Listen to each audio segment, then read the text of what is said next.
I wrote a book. My book may or may not be important, but the annexure to the book carries 12 pages of handwritten letter from Afzal Guru to me.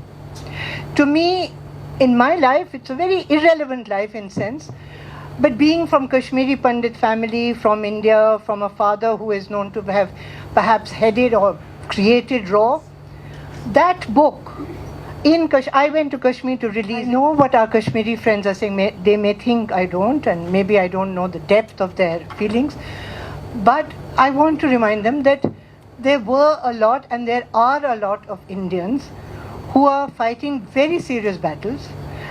And there was a group of students, young students, in fact some of them are in jail right now, who have, for the vision of this country, fought that battle. And we fought it without NGO, we fought it without raising money. Because I was leading the campaign, one of the issues I said, we will not take single paisa from anyone in Kashmir or any Muslim in Delhi, in rest of the country. So what I'm trying to say is, number one, the point I wanted to make is that in a gathering like this, it's important to remember that there are many thousands of people from mainland India who are concerned. They may not have expressed it to the extent that you may want, but they are. I wrote a book. My book may or may not be important, but the annexure to the book carries 12 pages of handwritten letter from Afzal Guru to me. To me, in my life, it's a very irrelevant life in sense, but being from Kashmiri Pandit family, from India, from a father who is known to have perhaps headed or created RAW, that book, I went to Kashmir to release it. Panchori ji was there. It was given to Hurriyat. I got no criticism either from Sampath Prakash's family, who was the guy who, Sampath Prakash was the trade union leader. He's 90, I'm sure people in Kashmir might have heard of him. He's very, very strongly speaking out. And he's speaking out as a trade union leader. And in fact, I was supposed to go for a meeting today where Sampath Bhai has organized unorganized labor. He's 90-year-old, but he's still organizing. He's also got senior citizens organization, and he's taken very clear stands on Kashmir. So this is the one point that I just want to make, that there are many of us concerned. We don't think it's adequate that what we are doing, but we think, and I would now like to speak in my other avatar other than the Kashmiri Pandit. Actually, that's not an avatar that I said. It's after this case, and I kept going to Kashmir and everyone said, you're Kashmiri Pandit. It's a matter of my understanding that 1820 my ancestors came down, and I feel I'm Hindi speaking. So it was a traumatic thing, and I speak as an Indian. I said it in India, I said it in Kashmir, I said it in 1990, and nobody objected. I didn't get that hostility.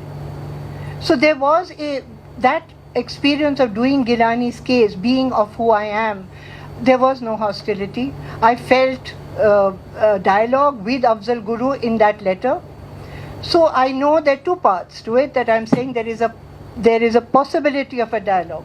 If a person from my background with a person from Afzal Guru's background can have a dialogue, it's possible. But there are some terms and conditions. Second, I want to point out here, because someone did mention Manipur, and at the moment, because I'm married to a Naga from Manipur, maybe I am more involved in it emotionally, but I think I'm involved in every of this emotionally as an Indian, and the India that I was brought up to believe in. And today I've been called anti-Indian by all governments. So by Congress government I was called India, and then here they're called Tukre Tukre Wali everywhere. But I speak as an Indian of that India with which I was brought up, in which we said we must have space for everybody. And that everybody includes Manipur, Kashmir, every part. The real problem, the real root of the problem is what? If that constitution had space for different people. There was 370, there was 371, there was reservation for scheduled caste, there was reservation for scheduled tribe. Now you may not understand, or you not have an emotional content, but I'm married to a ST, someone who's ST, and today this government wants to remove ST status to those who are Christians. And that is what Manipur is about. So they have a report, and I don't think I have time to go into it. I have written about it if anyone is interested. But it seems very remote. Why is she talking about Manipur and ST when we are burning in Jammu and Kashmir? Because if you look at it from an Indian point of view, you see every border state is where these problems are. Punjab, Jammu and Kashmir, Manipur. The most sensitive borders. And why are they there? Who is creating them? And what we need to do together, because this government, other governments also did it, but this government specializes in identity politics of every variety. They have made everyone fight. It's not only Hindu-Muslim, it's Kuki-Naga, it is Kashmiri versus Jammu. Every version of every version of identity politics, whether it's in Jammu and Kashmir, it is in Manipur, or it's in the factories in Haryana. Now they have got Brahma Kumaris to teach the workers to stay calm instead of fight for their rights. And Brahma Kumaris have been used for management in the entire belt. And just as Jammu and Kashmir has one of the highest rates, or maybe the highest rate of unemployment, the second highest rate of unemployment is where? Is Haryana, with an industrial hub. So how does this version of development lead to unemployment?